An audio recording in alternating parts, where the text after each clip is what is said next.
Nathalie Lavieille, bonjour. Bonjour. Ah, je crois que j'ai oublié peut-être le sommaire. Est-ce qu'on me dit dans l'oreillette? Non. Bah écoutez, j'ai oublié le sommaire. C'est pas grave, on continue. En fin d'émission. On fera en fin d'émission. De toute façon, c'est du grand n'importe quoi. C'est pas grave, on est sans filet. Bonjour Nathalie. Bonjour. Les vacances approchent. Oui. D'ici 3 semaines pour les plus chanceux, 15 jours.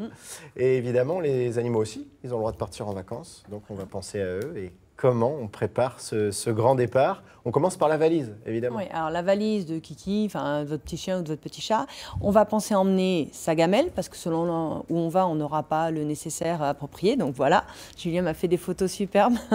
Donc la gamelle du chien, ensuite sa couverture, enfin, les petites choses qui vont le rassurer et qui vont le faire se sentir comme à la maison pour qu'il n'y ait pas de problème d'anxiété ou de malpropreté. Troisième chose, le carnet de santé, ça c'est indispensable. Eh oui, donc le carnet de santé, souvent, hein, voilà. Donc carnet de santé, passeport selon l'origine de l'animal pour que les vaccins soient à jour et la rage. Et avec ça, on prend aussi son petit document s'il a une pathologie assez lourde. On va prendre son dossier médical.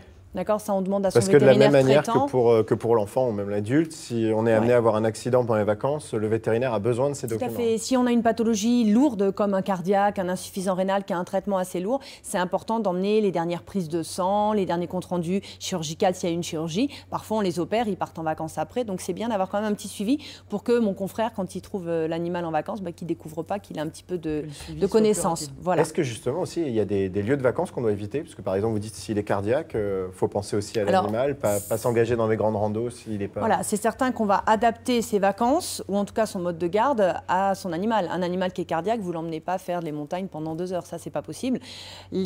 Tous les chiens qui sont brachycéphales, qui ont des petites détresses respiratoires, vous ne les emmenez pas dans le sud. Ou alors vous prévoyez d'avoir une location de vacances avec une climatisation et vous le sortez qu'en dehors des grands moments de chaleur, donc tôt le matin ou tard le soir. Ça, effectivement, on adapte. Un chien qui est cardiaque ne va pas passer 2 heures au soleil sur la plage, ça, c'est pas possible. D'accord? Donc ça, c'est vraiment des choses qui sont importantes. Il n'est pas plus protégé qu'un enfant ou qu'un adulte? Ah non, non, non, il faut faire attention de la même manière. Alors, on peut en parler tout de suite dans la petite trousse de vacances, la crème solaire. C'est-à-dire que vous avez des chiens, bon, les chats, on ne va pas en parler dans le sens où ils ne vont pas sortir sur la plage, mais si vous emmenez votre chien en balade, qu'il a un pelage clair, une peau plutôt blanche, il faut prévoir de l'écran total. Comment on fait de l'écran total sur un pelage? Alors, attention, on ne tartine pas toute la peau. Oui, les poils sont là pour protéger. Par contre, des surfaces comme les oreilles, par exemple, qui sont parfois assez dépilées, ou la truffe sur un animal qui a une robe blanche, il va falloir le protéger avec de l'écran total pour les humains. Et s'il prend des coups de soleil, c'est notamment les oreilles qui sont importantes, hein, ça peut prédisposer à des tumeurs cutanées, ce n'est pas anodin.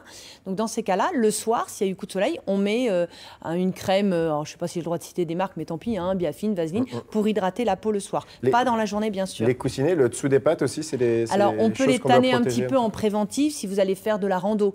Là, la randonnée, il faut faire attention. Sur la plage, c'est du sable, c'est quand même assez doux pour les coussinets. Donc voilà, alors Kiki qui est prêt à faire du surf sur la mer. Donc là, petite chose, on en avait déjà parlé, mais tant qu'on y est, autant redire, vous les rincez. Toujours à l'eau claire, d'accord? Ça c'est important parce que l'eau de mer c'est salé, après il se gratte, donc il faut rincer. Donc voilà, il y a plein d'activités hyper ludiques. Bon, il y a peut-être un petit montage quand même, mais il y a plein d'activités ludiques qu'on peut faire avec son animal à la mer, mais on fait toujours attention à la chaleur, d'accord? Il faut le considérer comme un jeune enfant, c'est-à-dire qu'on fait attention au moment où il fait trop chaud, pas trop d'exposition, on les mouille avant les débuts de balade et on prévoit de l'eau régulièrement. On prépare la valisette, là vous êtes venu avec cette petite boîte, vous êtes venu avec beaucoup de choses. Oui, on n'est pas obligé de tout emmener, mais on va faire le principal. Donc on a vu la valise, comme on va prendre la nôtre, là maintenant ça va être la petite trousse pour les premiers secours. Donc ce qu'il faut avoir quand on part en vacances, sur le site, hein, j'ai listé, pour une fois j'ai fait une checklist, hein, j'ai mis tous les points pour que les gens puissent cocher comme on fait tous là quand on part en vacances, c'est plus pratique. Mais les choses importantes, donc des compresses. Il s'est blessé, il faut avoir une solution antiseptique, donc voilà, un petit spray c'est bien, de la biceptine ou de la chlorhexidine ou de la bétadine, solution dermique, ça c'est très bien. Une compresse, pas de coton, ça laisse des peluches, donc ça faut éviter. Compresse c'est mieux, et une bande. S'il s'est coupé un petit peu, vous désinfectez, une compresse, on met un tour de bande, chose de classique. On serre pas trop la bande pour pas faire garrot. Garrot c'est quand le sang revient pas, s'il a pas de gonfle, on l'enlève, on recommence, d'accord? Mais en premier secours, sur la plage, il s'est coupé parce que il a marché sur une huître, comme nous on peut avoir. On rince et on met ça rapidement avant de voir un vétérinaire. Des petites choses importantes aussi, c'est les crochets attiques. Ça, c'est quand même la saison. Ces petits crochets-là, ça fait comme des pieds de biche. S'il y a une tique, on la passe entre la peau et la tique et hop, on dévisse. Et ça s'enlève tout seul. Par contre, ça ne la tue pas. Donc après, il faut l'écraser ou la brûler. Parce que ça résiste. Vous les mettez dans les toilettes, ça remonte à l'eau. Hein. Donc même dans une poubelle, il faut les écraser. Il faut les écraser. Et bien les écraser. Quelle claque. Il faut bien les écraser parce que ça peut être contaminé. Enfin, on peut nous l'attraper. C'est-à-dire que si elle n'est pas morte, elle vous grimpe dessus. Donc, il faut faire attention à ça. Tous ces produits, je vous coupe, mais... Bon, là, on va continuer à expliquer. Bah oui, je suis très bavard. On peut facilement... C'est quoi? En pharmacie, il y a des kits peut-être qui sont déjà prêts? Alors, il y a des kits prêts. Chez le vétérinaire, comment ça se passe? Après, moi, on va se parler franchement. Il faut aussi qu'économiquement, il y a des kits. Parfois, c'est un petit peu cher pour ce que c'est. Vous prenez une petite boîte, une trousse de toilette, c'est bien. Une boîte à chaussures, c'est très bien aussi. Et vous mettez les compresses, c'est les mêmes que nous. L'antiseptique dont j'ai parlé, biceptine, bétadine, chlorhexidine, ça, c'est de l'humaine aussi. Après, les petits crochets, forcément, ça, chez un véto, vous allez au comptoir, ils vous vendent ça. Vous en avez deux, ça dépend de la taille du chien et de la tique. Vous avez, alors, les petites aussi, s'il a un traitement, vous n'oubliez pas, selon l'animal, ça, c'est des lance-pilules. C'est hyper pratique, vous mettez vos petits comprimés et tac, vous mettez dans la gueule du chien. Si votre animal a un traitement, il faut prévoir ça. Il faut prévoir aussi le traitement de votre toutou. C'est-à-dire qu'il a insuffisant rénal, il a insuffisant hépatique. Selon là où vous allez en vacances, il n'y a pas forcément un véto à côté ou une pharmacie pour avoir les médicaments. Donc, on prend son ordonnance et on prévoit. Hop, on compte son nombre de comprimés et on prend un peu plus large qu'il nous faut pour les vacances. Pourquoi un peu plus large? Parce que des fois, il le vomit ou il leur crache parce que ce n'est pas forcément évident à donner. Ça, c'est des choses importantes. On n'oublie pas, je fais du pratique déco aujourd'hui. Donc, les sachets pour ramasser les petits excréments de son chien parce qu'ils sont quand même de plus en plus tolérés sur les lieux de vacances. Ça n'empêche qu'il faut quand même être respectueux pour qu'on puisse continuer à avoir des lieux qui les acceptent, sinon on n'aura plus de place. Vous parliez justement des vétérinaires qu'on ne sait pas forcément.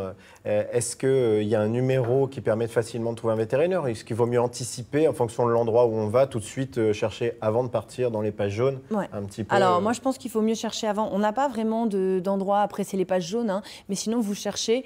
Vous voyez avec maintenant Google et tout, c'est quand même très simple. Vous regardez votre lieu de vacances et vous tapez véto autour d'eux et vous allez en trouver. Et c'est vrai qu'il faut quand même avoir un numéro d'urgence en cas de souci. Dernière petite rubrique que Julien nous met, je voulais qu'on parle aussi juste du moyen de transport, c'est-à-dire qu'il y a des règles. Il y a des règles, c'est législatif, mais il y a aussi des règles de pure prudence. C'est-à-dire qu'un animal ne doit pas divaguer en voiture. Où vous trouvez des systèmes comme ça, c'est-à-dire c'est des grandes cages. Alors ça peut paraître un peu cage de prison, mais n'empêche au moins ils ont de l'espace dedans, à condition que la cage soit bien fixée. Bah, toi, si on fait un virage, c'est pas la peine que la cage se casse la figure. Enfin, en vacances, souvent, on a des grosses valises à placer pour caser tout ça, il n'y a pas de souci. Pour l'animal, c'est assez sécure dans les virages ou tout ça, alors, ce genre de cage? Si la cage est bien fixée et que dedans il y a de la place, ça peut aller. Mais c'est vrai qu'il faut quand même trouver un moyen de stabiliser l'animal. Ce qu'il craint, c'est quand il bouge. Dernière petite rapide. Très vite. Le harnais, ça c'est le plus top. Un harnais, c'est parfait. Comme ça, il risque pas d'avoir d'accident. Là, il est tranquille. Et pour les cages de chat à chat, on les fixe avec la ceinture de sécurité. C'était la dernière petite image qui était très bien. La dernière image. De toute façon, toutes ces précisions sont à retrouver sur notre site hdf.france3.fr, rubrique 9h50 le matin. Merci beaucoup, Nathalie. On pense à faire les petites pauses toutes les 2-3 heures pour le conducteur et pour les toutous. Et pour les toutous, la petite balade aussi. Merci beaucoup, Nathalie. On se retrouve lundi prochain pour votre dernière chronique de la saison. Bonne semaine.